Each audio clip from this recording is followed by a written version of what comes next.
গছ কটাৰ বিৰুদ্ধে প্ৰতিবাদ কৰাৰ অধিকাৰ ৰাইজৰ আছে আৰু এইটো সম্পূৰ্ণ ন্যায়সংগত এটা প্ৰতিবাদ, আইনসংগত প্ৰতিবাদ। হয় আৰু তাত কোনো ধৰণৰ হিংসা ৰাষ্ট্ৰই লোৱা হোৱা নাই। হয় চৰকাৰী নীতিৰ প্ৰতিবাদ কৰাৰ অধিকাৰ নাগৰিকৰ আছে। হয় এতিয়া এই প্ৰতিবাদস্থলীত যদি কিবা লিখা হয়, হয় লিখাটো যদি কাৰো বিৰুদ্ধে মানে কাৰো কাৰণে মানহানিকৰ নহয়, হয় তেতিয়াহ'লেতো সেইটো কোনো মানে অপৰাধ হ'বই নোৱাৰে। হয় আৰু প্ৰধানমন্ত্ৰী, মুখ্যমন্ত্ৰী, মন্ত্ৰী এইবিলাক হৈছে ৰাজহুৱা কৰ্মকৰ্তা, ৰাইজে ভোট দি পঠোৱা দলৰ চৰকাৰৰ কৰ্মকৰ্তা। হয় গতিকে ৰাইজৰ সমালোচনা শুনিবলৈ তেওঁলোকে বাধ্য। হয় গতিকে কোনোবাই যদি তেওঁলোকক বেয়া পায় হয় আৰু লিখে যে অমুকক খেদি দিয়া, হয় সেইটো এনেকুৱা কোনো একো এনেকুৱা ডাঙৰ অপৰাধ একো নহয়, অপৰাধেও নহয়, হয় অপৰাধো নহয়। হয় কিন্তু এইটো এটা অতি আচৰিত কথা। হয় আৰু যদি মানহানি হৈছে কাৰোবাৰ, তেওঁ এটা মোকৰ্দমা প্ৰথমতে দিয়ক। হয় পুলিচে চিধাই কিয় গ্ৰেপ্তাৰ কৰিব? হয় মানে এনেকুৱা কথা হৈছে যে জনপ্ৰতিনিধি সম্পৰ্কে কোনেও ক'ব নোৱাৰিব। হয় এইটোতো এটা আইন নহয় নহয়।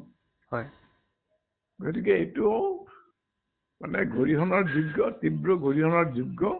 হয় আৰু তদুপৰি কথাটো হৈছে যে এইখন যে সম্পূৰ্ণ স্বৈৰতন্ত্ৰী চৰকাৰ, হয় আইন কানুনৰ কোনো জ্ঞান নাই হয় আৰু আইন কানুন সম্পৰ্কে কোনো তেওঁলোকৰ মানে হেৰিও নাই, কোনো মানে মানে তেওঁলোকৰ কোনো মানে দায়িত্ববোধ বা তেওঁলোকৰ কোনো চিৰিয়াছনেছ নাই। হয় মানে কিবা কথা বেয়া পালে তেওঁলোকে পুলিচ লগাই দিয়ে। হয় যে আমি এখন গণতন্ত্ৰ আছো নে ক'ত আছো? হয় মানে শাসকৰ যি খুচি তাকে কৰাটো এইটোতো গণতন্ত্ৰৰ লক্ষণ নহয় নহয়। হয় গতিকে কেছ দিয়া, যদি কোনোবাই কেছ দিছে আৰু যিবিলাক এৰেষ্ট কৰিছে, হয় তেওঁলোকহে অপৰাধী, তেওঁলোকৰ বিৰুদ্ধে কেছ হ'ব লাগে। হয় এইখিনি মোৰ বক্তব্য। ছাৰ, আন্দোলনৰ পাছত দীঘলী পুখুৰী পাৰৰ গছসমূহ চৰকাৰে নাকাটো বুলি এটা স্পষ্টীকৰণ দিলে, তাৰ বিকল্প ব্যৱস্থা কৰাৰ কথা ক'লে। কিন্তু ভৰলু মুখততো প্ৰায় ৮০জোপাতকৈ অধিক গছ ইতিমধ্যে চৰকাৰে প্ৰশাসনে চিহ্নিত কৰিছে। হয়তো সেইকেইজোপাও কাটি পেলাব, তাৰ বিৰুদ্ধে প্ৰতিবাদ অব্যাহত আছে। ছাৰ, এই ফ্লাইঅভাৰ নিৰ্মাণৰ স্বাৰ্থত যে গুৱাহাটীৰ বিভিন্ন স্থানত ধাৰাবাহিকভাৱে গছ কাটি আছে, এই সন্দৰ্ভত ছাৰ আপুনি কি ক'ব? মই ভৰলু সম্পৰ্কে ৰাইজে গমেই পাইছে।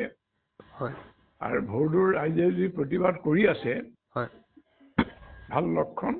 মই আশা কৰোঁ তেওঁলোকে চৰকাৰে এই বস্তু বন্ধ নকৰালৈকে প্ৰতিবাদ চলাই যাব। হয় কিন্তু মই সাধাৰণভাৱে এই গছ কটা যিটো হেৰি হৈছে, হয় আয়োজন, হয় হাজাৰ হাজাৰ গছ অসমত কাটি পেলোৱা হৈছে। হয় আৰু আজি উমেশ গোস্বামী বুলি মানুহ এজনে প্ৰতিদিনত বৰ ধুনীয়া প্ৰবন্ধ লিখিছে। হয় তাত তেওঁ দেখুৱাইছে গছে আমাৰ কি কি উপকাৰ কৰে। হয় গতিকে গছ কটাটো সমাজৰ বিৰুদ্ধে এটা অপৰাধ। গছ হয় কটা, হয় এই গছ মানে এখন ঠাই অধিকাৰ কৰা বস্তু এটা নহয়।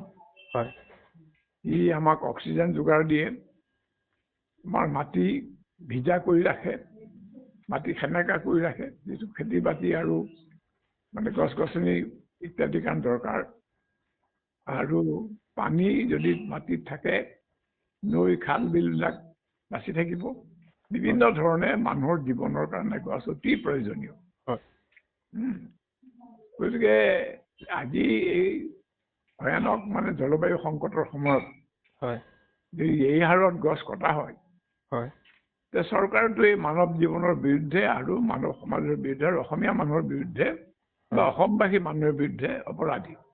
হয় এই কামটো কি কাৰণে হৈছে আমি অলপ তলকি চোৱা ভাল, যিবোৰ কথা মানুহে সাধাৰণতে নকয়। গছ কটা হৈছে কিয়? 4 লেন 6 লেন ৰাস্তা হয় ফ্লাইঅভাৰ হয় এই ধৰণৰ বৃহৎ নিৰ্মাণ কাৰ্যৰ কাৰণে হয় এইবোৰে আমাৰ হয়তো কাৰোবাৰ এমুঠি মানুহৰ কিছু প্ৰয়োজন পূৰণ কৰিছে হয় কিন্তু আমাৰ ক্ষতি বহুত বেছি কৰিছে হয় কি কাৰণে চৰকাৰে এইটো লৈছে এনেকুৱা এটা সিদ্ধান্ত বস্তুটো তলকে চালে দেখা যাব যে ভাৰতত বৰ্তমান বজাৰ ইমান বেয়া মানুহৰ চাহিদা ইমান কমি গৈছে হয় কাৰণ মানুহৰ উপাৰ্জন একো নাই মানুহৰ উপাৰ্জন হ'বলৈ চৰকাৰে নিদিয়ে বা আমাৰ যিটো অৰ্থনীতি সেই মানুহৰ উপাৰ্জন হ'বলৈ নিদিয়ে মানে মই কৈছোঁ সৰ্বসাধাৰণ মানুহ এমুঠি মানুহৰ কিন্তু বিপুল উপাৰ্জন হৈ আছে আৰু চৰকাৰে বিচাৰে তেওঁলোকৰে উপাৰ্জন হৈ থাকক সেইকাৰণে তেওঁলোকক সহায় কৰি দিছে আৰু গোটেই চাৰিওফালে যেতিয়া মন্দাৱস্থা চাৰিওফালে ব্যৱসায় বাণিজ্য স্তব্ধ হৈ গৈ আছে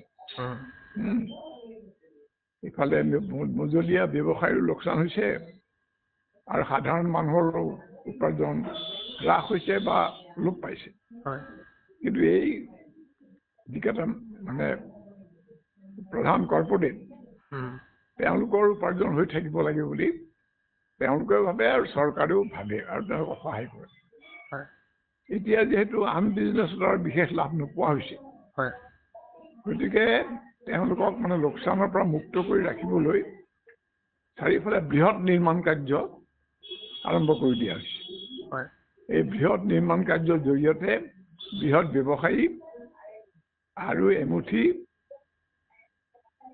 পুঁজিপতি আৰু কেইগৰাকীমান বা আৰু এচাম ৰাজনীতিবিদ এইবিলাকেই লাভৱান হৈছে এওঁলোকৰে উপাৰ্জন বাঢ়িছে আৰু এওঁলোকৰ শকৰ কাৰণেই গছ কটা হৈছে আৰু এইবোৰ নিৰ্মাণ কাৰ্য কৰা হৈছে জনসাধাৰণৰ কথা ভাবি পেলাই এইবোৰ কাম কৰা হোৱা নাই এই গোটেই কথাটো ৰাইজে বুজিব লাগিব যে যদিও গছ ৰক্ষা কৰা খুবেই দৰকাৰ তাৰ লগে লগে কিন্তু যিবোৰ কাৰণে গছ কটা হৈছে আৰু ভৱিষ্যতে চেষ্টা চলি থাকিব সেইবোৰ বুজিব লাগিব তাৰ বিৰুদ্ধে জনজাগৰণ হ'ব লাগিব যাতে চৰকাৰে এই নীতি বন্ধ কৰিবলৈ বাধ্য হয় ধন্যবাদ দেই ধন্যবাদ ছাৰ